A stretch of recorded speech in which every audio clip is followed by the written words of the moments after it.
ఒక చిన్న ఊరు. ఆ ఊరి చివర పంట పొలాల మధ్యలో ఒక పెద్ద మారేడు మొక్క ఉండేది. ఆ చెట్టు వయసు 100 ఏళ్లకు పైగా అయి ఉండొచ్చు. ఊరి పెద్దలు ఎప్పుడూ చెబుతుండేవారు, ఆ చెట్టు దగ్గర రాత్రి 10 గంటల తర్వాత ఎవరూ వెళ్ళొద్దు. ఆడదాని ఆత్మ అక్కడ తిరుగుతూ ఉంటుంది. ఎవడైనా దగ్గరికి వెళ్లాడంటే తిరిగి బతికిరాడు. అలా చెప్పినా కొత్త తరానికి అది అన్నీ మూఢనమ్మకాలే అనిపించేది. ఆ ఊర్లో 3 అల్లరి యువకులు ఉండేవారు, రాజు, శంకర్, బాబూ. వాళ్లకు దెయ్యాల మీదే జోకులు వేసుకోవడం చాలా ఇష్టం. ఒకరోజు పున్నమి రాత్రి వాళ్లలో రాజు అన్నాడు, రా, ఈరోజు మనం ఆ చెట్టు దగ్గరికి వెళ్ళి నిజంగా దెయ్యం ఉందో లేదో చూద్దాం. భూతాలన్నీ మనసులో భయం మాత్రమే. శంకర్ కొంచెం భయపడ్డాడు. కాని బాబూ కూడా అవును రా, ఏమీ లేదు, వెళ్దాం అని ఒప్పుకున్నాడు. అక్కడికి వెళ్లిన రాజు నవ్వుతూ అన్నాడు, చూశారా రా, ఏ దెయ్యం లేదు, ఇవన్నీ మన ఊహలే. అంతలో గాజు బాటిల్ పగిలిన శబ్దం వినిపించింది. ముగ్గురూ ఒక్కసారిగా ఒక్కచోట నిలిచిపోయారు. గాజు బాటిల్ పగిలిన శబ్దం విని ముగ్గురూ ఒకరినొకరు గట్టిగా చూసుకున్నారు. బాబూ గబగబా అన్నాడు, ఇక్కడ బాటిల్ ఎక్కడుందిరా? మనం తెచ్చుకోలేదుగా. శంకర్ గుండెల్లో భయం పాకింది. అతను నిశ్శబ్దంగా చెట్టుపైనకి చూశాడు. ఆకాశంలో పున్నమి వెలుగు ఆ చెట్టుపై పడి పొడవైన నీడలు నేలమీద పడుతున్నాయి. ఆ నీడల్లో ఒక ఆడదాని ఆకారం కనబడింది. మొదట అది కేవలం ఊహ అనుకున్నవాళ్లు కాసేపు గట్టిగా చూస్తే నిజంగానే ఆడదాని రూపం స్పష్టంగా కనిపించింది. ఆమె పొడవాటి నల్ల చీరలో ఉంది. జుట్టు భుజాల నుండి కిందకి జారి నేలను తాకింది. ముఖం మాత్రం కప్పబడి ఉంది. రాజు నకిలీ ధైర్యంతో అన్నాడు, ఏమీ లేదురా, ఎవరో ఊరివాళ్లే భయపెట్టడానికి వచ్చి ఉంటారు. అన్న వెంటనే ఆ ఆడదాని తలను పైకి ఎత్తింది. కళ్ళు ఎరుపు రంగులో మంటలాగా మెరుస్తున్నాయి. నన్ను ఇక్కడ ఎవరు భంగపెడుతున్నారు అని గంభీరంగా గుసగుసలాడింది. ఆ శబ్దం చెట్ల మధ్య ప్రతిధ్వనించింది. ముగ్గురి గుండెలు ఒక్కసారిగా ఆగినట్టయింది. బాబూ భయంతో వెనక్కి తిరిగి సైకిల్ ఎక్కబోయాడు. కాని సైకిల్ చక్రం ఒక్కసారిగా తానే తిప్పుకున్నట్టుగా కదిలి నేలకేసి పడిపోయింది. శంకర్ చేతులు వణికిపోతూ రాజు వైపు చూసి, ఇది మనుషుల పని కాదురా అని అన్నాడు. సైకిల్ నేలకేసి పడిపోయిన దృశ్యం చూసి ముగ్గురిలో భయం మరింత పెరిగింది. రాజు మాత్రం తన ధైర్యం కోల్పోకుండా, అయ్యో, గాలి తాకి పడిపోయింది, ఇంతకంటే పెద్దదేం కాదు అని చెప్పాడు. కాని అతని గళం వణికిపోతూనే ఉంది. ఆ ఆడదాని ఆకారం క్రమంగా చెట్టు నీడలోంచి బయటకి వచ్చింది. ఆమె నడుస్తున్న శబ్దం లేదు. నేలని తాకకుండానే కదులుతున్నట్టు కనిపించింది. ఆమె దగ్గరగా రాగానే గాలి ఒక్కసారిగా చల్లబడి వణుకు పుట్టించింది. చుట్టుపక్కల నిశ్శబ్దం అలుముకుంది. ఒక్క గుడ్లగూబ కూడా కూత వేయలేదు. ఆమె ముఖం స్పష్టంగా కనిపించింది. కళ్ళు ఎరుపు మంటలా వెలుగుతున్నాయి. పెదవుల నుంచి రక్తం జారినట్టుగా ఎరుపు గీతలు ఉన్నాయి. ఆమె నేరుగా శంకర్ దగ్గరికి వచ్చి గుసగుసలాడింది. నన్ను ఎందుకు లేపారు? నా నిద్రని ఎందుకు భంగపెట్టారు? శంకర్ గుండె బలంగా కొట్టుకుంటూ, మాట రావడం లేదు. ఆత్మ ఒక్కసారిగా తన పొడవాటి జుట్టుతో శంకర్ని చుట్టేసింది. అతని శరీరం ఒక్కసారిగా కదలలేకపోయింది. శ్వాస ఆడక ఇబ్బంది పడుతున్నాడు. రాజు, బాబూ భయంతో గట్టిగా కేకలు వేస్తూ, విడుదల చేయి, అతనికి ఏమీ చేయొద్దు అని కేకలు వేశారు. ఆత్మ ఒక క్రూరమైన నవ్వు వేసింది. నా ఆత్మకి న్యాయం చేయకుండా నన్ను అడ్డుకుంటున్న వాళ్లంతా ఇలాగే చనిపోతారు. శంకర్ ఆత్మ జుట్టులో చిక్కుకుని తల్లడిల్లుతున్నాడు. గాలి మరింత బలంగా వీచింది. చెట్టు కొమ్మలు భయంకరంగా కదులుతున్నాయి. రాజు ఆత్మను చూసి ధైర్యంగా అడిగాడు, నువ్వెవరు? ఎందుకు ఇక్కడ తిరుగుతున్నావు? ఆ ఆడదాని కళ్ళు మండుతూ, రోదిస్తూ చెప్పింది, నేను గౌరీ, ఈ ఊరి కోనేరు రైతుకి భార్యను. నన్ను అతడు బంధువుల కోసం బలి ఇచ్చాడు. ఆ రక్తం ఈ చెట్టు కింద జారింది. అప్పటినుండి నా ఆత్మకు శాంతి లేదు. ఎవరైనా రాత్రివేళ ఇక్కడ అడుగుపెడితే వాళ్ల ప్రాణం తీస్తాను. ఆమె కేక వేసిన వెంటనే చెట్టు ఆకులు గాలిలో చెలరేగి పైనుండి వేలాది కాకులు ఒక్కసారిగా ఎగిరాయి. ఆ శబ్దం వల్ల రాజు, బాబూ చెవులు మూసుకున్నారు. రాజు ధైర్యం చేసి ఒక చిన్న తులసి మాలని జేబులోంచి తీసి శంకర్ మెడలో వేశాడు. వెంటనే ఆత్మ ఒక్కసారిగా వెనక్కి జారింది. ఆమె గుండెల్లోంచి భయంకరమైన కేక వచ్చింది. అయ్యో! నాకు తులసి తట్టదు. కాని మీరు నా కోపం తప్పించుకోలేరు అని ఆరాటంగా కేకవేసింది. ఆత్మ ఒక్కసారిగా కనిపించకుండా పోయింది. శంకర్ నేలపై పడిపోయి శ్వాస తీసుకుంటూ బతికాడు. బాబూ వణుకుతూ అన్నాడు, ఇక మనం ఇక్కడి నుంచి వెంటనే వెళ్ళిపోదాం. ఇది ఆడుకునే విషయం కాదు. కాని రాజు కాస్త ఆలోచించి, ఇక వెళ్లడం వృధా. ఈ ఆత్మ ఎందుకు ఇంకా బతికి ఉందో దాని రహస్యం తెలుసుకోవాలి అని చెప్పాడు. శంకర్ కొంచెం కోలుకున్నాడు. కాని ముఖం మొత్తం తెల్లగా మారిపోయింది. అతని కళ్లలో భయం స్పష్టంగా కనిపిస్తోంది. బాబూ వణుకుతూ అన్నాడు, రా రాజు. ఇంకెందుకు రిస్క్? ఆత్మ మనల్ని వదిలేసింది. ఇక్కడినుంచి పారిపోదాం. కాని రాజు మాత్రం మొండిగా అన్నాడు, ఆమె మాటలు విన్నావు కదా? తన భర్తే ఆమెను బలి ఇచ్చాడని చెబుతోంది. ఆమె ఆత్మకు న్యాయం జరగకపోతే ఊరికి ఎప్పటికీ శాంతి ఉండదు. ముగ్గురూ ఉదయం వరకు చెట్టు దగ్గరే గడపకుండా గబగబా ఊరికి తిరిగి వచ్చారు. రాజు వెంటనే పెద్దవాళ్లను కలసి అడిగాడు, ఈ చెట్టు దగ్గర ఏం జరిగిందో మీకు తెలుసా? అప్పుడు ఒక వృద్ధుడు లోతైన శ్వాస తీసి చెప్పాడు, అవును బాబూ, మాకు తెలుసు. 20 ఏళ్ల క్రితం ఈ ఊరిలో కోనేరు రైతు చాలా క్రూరుడు. అతనికి పొలం బాగా రావాలని, ద్రవ్య సంపద కలగాలని ఒక తంత్రికుడు చెప్పాడు. తన భార్య గౌరీని ఈ మారేడు మొక్క కింద బలి ఇచ్చాడు. అప్పటినుంచి ఆమె ఆత్మ ఇక్కడే తిరుగుతోంది, వృద్ధుడు కొనసాగించాడు. అప్పటినుంచి ప్రతి సంవత్సరం పున్నమి రాత్రి ఎవరూ అక్కడ అడుగు పెట్టరాదు. ఎవరు వెళ్లినా వారు తిరిగి రాలేదు. ఆ చెట్టు దగ్గర చనిపోయిన వారు చాలా మంది ఉన్నారు. శంకర్ గుండె గబగబ కొట్టుకుంది. బాబూ వణుకుతూ అన్నాడు, రాజు, ఇప్పుడు నమ్మావా? ఇక మనం దాని దగ్గరికి పోవడం అంటే మన ప్రాణాల మీద పందెం కట్టినట్టే. కాని రాజు మాత్రం గట్టిగా అన్నాడు, లేదు. ఈ ఆత్మకి న్యాయం జరగాలి. లేకపోతే ఊరి ప్రజలు ఎప్పటికీ భయంతోనే జీవించాలి. మనమే ఏదో చేయాలి. రాజు ధైర్యంగా చెప్పిన మాటలు విన్నాక శంకర్, బాబూ ఇద్దరూ దిగ్భ్రాంతితో ఒకరినొకరు చూసుకున్నారు. శంకర్, రాజు, నీకు అర్థం కావడం లేదు. మనం సాధారణ మనుషులం.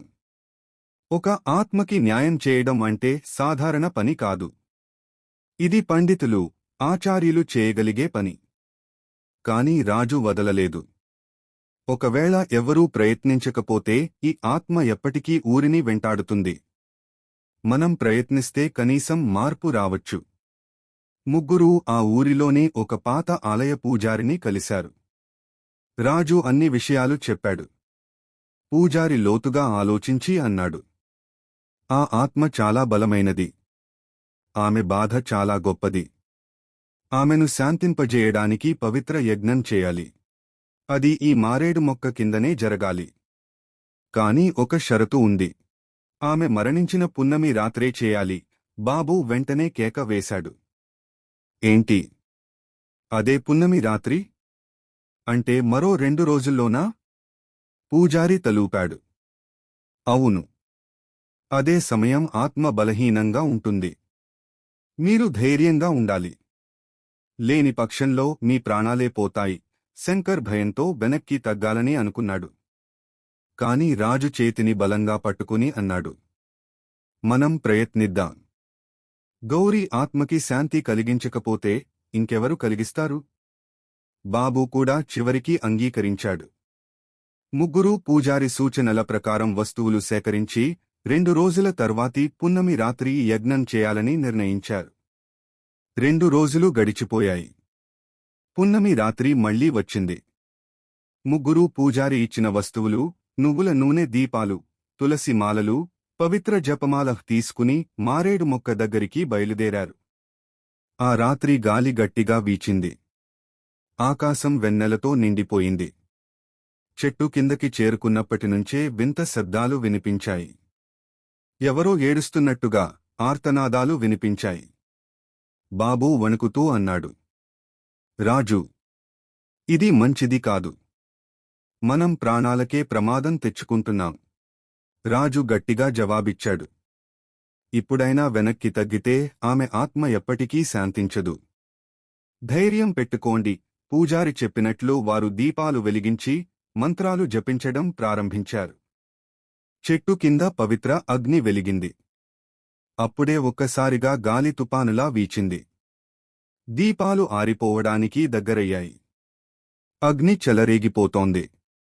ఒక గట్టిగా భయంకర కేక వచ్చింది. నా పేరుని జపించేది ఎవరు?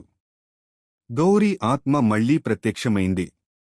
ఆమె రూపం ఈసారి మరింత భయంకరంగా ఉంది. జుట్టు గాలిలో ఎగురుతోంది, కళ్ళు రక్తంలా ఎరుపు. ఆమె కేక వేసింది, నన్ను శాంతింపజేయాలనుకుంటున్నారా? కాని ముందు నా బాధను అనుభవించాలి. ఆ మాటలతోనే ఆమె పొడవాటి జుట్టులాగా కర్రలాగే విస్తరించి ముగ్గురి వైపు దూసుకువచ్చింది. శంకర్ నేలకేసి పడిపోయాడు. బాబూ గట్టిగా కేక వేశాడు, రాజు, ఆమె మనల్ని చంపేస్తుంది. గౌరీ ఆత్మ పొడవాటి జుట్టుతో వారిని చుట్టేసింది. శంకర్ కాళ్ళు కదలలేక నేలపై బిగుసుకుపోయాడు.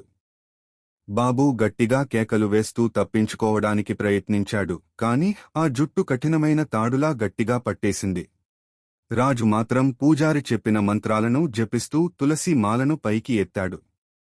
అప్పటికీ ఆత్మ నవ్వుతూ అన్నది, నీ మంత్రాలు నన్ను ఆపవు. నేను అన్యాయానికి బలి అయిన ఆత్మను. నా ఆగ్రహాన్ని ఎవ్వరూ అదుపు చేయలేరు. రాజు వెంటనే పవిత్ర అగ్నిలో గంగాజలం కలిపి గౌరీ వైపు చల్లాడు. ఆమె ఒక్కసారిగా వెనక్కి జారి కేక వేసింది, ఆహ్! ఇది నా శాపాన్ని మరింత రగిలిస్తోంది. ఆ సమయంలో ఆకాశం ఒక్కసారిగా మబ్బులతో కప్పుకుంది. వెన్నెల మాయమైంది. ఆకాశం నుంచి గర్జనలు వినిపించాయి. ఆత్మ కన్నీళ్లు కారుస్తూ గట్టిగా అరిచింది, నా భర్తే నా ప్రాణం తీశాడు. నాకు న్యాయం జరగకపోతే ఈ నేల మీద ఎవరికీ శాంతి ఉండదు. ఆమె మాటలు విని రాజు గుండె ఉలిక్కిపడ్డాడు. అతను ధైర్యంగా అన్నాడు, గౌరీ అమ్మా, మేము నీకు న్యాయం చేస్తాం. నీ భర్త చేసిన పాపాన్ని ఊరికీ చెబుతాం. కాని నువ్వు మమ్మల్ని విడిచిపెట్టు. ఆత్మ ఆగిపోయింది. ఆమె కళ్లలోని మండుటీగ మంట కొంచెం తగ్గినట్టయింది. కాని వెంటనే మళ్లీ కేకవేసింది, నాకు న్యాయం కావాలి. అది జరిగే వరకు ఎవ్వరు బ్రతకరు. ఆ మాటలతోనే చెట్టు కదలడం మొదలైంది. కొమ్మలు విరిగి నేలపై పడ్డాయి. అగ్ని చెలరేగి పెద్ద మంటగా మారింది. మారేడు మొక్క కొమ్మలు విరిగి నేలపై పడుతున్నాయి. పవిత్ర అగ్ని మరింత చెలరేగి పెద్ద మంటగా మారింది. గౌరీ ఆత్మ మధ్యలో నిలబడి కేకలు వేస్తూ ఆ మంటల మధ్య భయంకరంగా కనిపిస్తోంది. రాజు మంత్రాలు ఆగకుండా జపిస్తున్నాడు. తులసి మాలను ఆకాశం వైపు ఎత్తి గట్టిగా అరిచాడు, ఓ గౌరీ అమ్మా, నీ బాధ మాకు అర్థమవుతోంది. కాని న్యాయం అనేది ప్రతీకారంతో రావదు. మేము నీ వేదనను ఈ ఊరంతా వినిపిస్తాం. నీ పేరు మర్చిపోకుండా స్మరిస్తాం. ఆత్మ ఒక్క క్షణం నిశ్శబ్దంగా నిలిచింది. ఆమె కళ్లలో కన్నీళ్లు మెరుస్తున్నాయి. నా బాధను మీరు నిజంగా ప్రపంచానికి చెబుతారా? లేక మిగతావాళ్లలాగే మోసం చేస్తారా అని గుసగుసలాడింది. ఇంతవరకు వణికిపోతున్న బాబూ ఒక్కసారిగా ముందుకు వచ్చి అన్నాడు, అమ్మా, నేను నీకు ప్రమాణం చేస్తున్నాను. నీ కథను నా తరం మరువదు. నీ రక్తం వృధా కాలేదు అని అందరికీ చెబుతాం. అయితే అదే సమయంలో చెట్టు వేర్లు కదలడం మొదలయ్యాయి. ఆత్మ కేక వేసింది, నాకు న్యాయం లేకుండా ఈ లోకం నన్ను విడిచిపెట్టదు. నా శాపం ఎప్పటికీ తొలగదు. ఆ మాటలతోనే ఆమె పొడవాటి జుట్టు మళ్లీ విస్తరించి రాజు, శంకర్, బాబు ముగ్గురిని ఒకేసారి చుట్టుకుంది. ముగ్గురూ శ్వాస ఆడక తల్లడిల్లుతున్నారు. ఆ పవిత్ర అగ్ని చెలరేగుతూ వారి ముఖాలపై వెలుగులు పడుతున్నాయి. అంతలోనే ఆలయ పూజారి దూరం నుంచి వచ్చాడు. అతని చేతిలో పవిత్ర శంఖం ఉంది. శంఖం ఓదగానే ఆ శబ్దం గర్జనల్లా వ్యాపించింది. గౌరీ ఆత్మ ఒక్కసారిగా వెనక్కి జారింది. ఆమె గట్టిగా కేకవేసింది. నన్ను ఎవరు ఆపగలరు? పూజారి శంఖం ఓదగానే గాలి తుపానులా వీచింది. చెట్టు ఆకులు చెలరేగాయి. గౌరీ ఆత్మ వేదనతో కేకలు వేస్తూ వెనక్కి జారింది. పూజారి పవిత్ర మంత్రాలను గట్టిగా జపించడం ప్రారంభించాడు. ఓం నమో భగవతే వాసుదేవాయ. మంత్ర శబ్దం అటు ఇటు వ్యాపించగానే ఆత్మ గర్జన మరింత పెరిగింది. ఆమె చేతులు ఆకాశం వైపు లేపి గంభీరంగా అరిచింది. నన్ను విడిచిపెట్టండి. నా రక్తం వృధా కాలేదు. నా న్యాయం కావాలి. పూజారి గౌరీ ఆత్మను చూసి అన్నాడు. గౌరీ, నీ కథను ఈ ఊరి ప్రజలు ఎప్పటికీ మరచిపోరు. నీ వేదనను ప్రపంచానికి చెబుతాం. నీ పేరు స్మారకంగా నిలుస్తుంది. ఇక నువ్వు ప్రశాంతంగా లోకాలకి వెళ్ళు. ఆ మాటలు విని గౌరీ కళ్లలోని అగ్ని మెల్లగా చల్లబడింది. ఆమె రూపం మసకబారడం మొదలైంది. కన్నీళ్లు కారుస్తూ చివరిసారి అంది. ధన్యవాదాలు. నాకు శాంతి లభించింది. ఒక్కసారిగా గాలి ఆగిపోయింది. చెట్టు నిశ్శబ్దంగా నిలిచింది. ఆమె ఆత్మ ఆకాశంలోకి లీనమై వెళ్ళిపోయింది. శంకర్, బాబూ, రాజు ముగ్గురూ ఊపిరి పీల్చుకున్నారు. బాబూ వణుకుతూ అన్నాడు. చూశారా? గౌరీకి నిజంగానే శాంతి దొరికింది. రాజు గంభీరంగా అన్నాడు. ఆమె కథను ఊరంతా చెబుతాం. ఇక మీదట ఎవరూ దెయ్యమని భయపడకుండా ఆమెను న్యాయం కోసం పోరాడిన ఆత్మగా గుర్తుంచుకోవాలి. అప్పటినుంచి ఆ మారేడు మొక్క దగ్గర ఎవరూ భయపడలేదు. ఆ ప్రదేశం పవిత్రంగా మారింది. ఈ కథ ఇంతటితో ముగుస్తుంది. ఈ వీడియో మీకు నచ్చినట్లయితే మన ఛానల్ను సబ్స్క్రైబ్ చేయండి.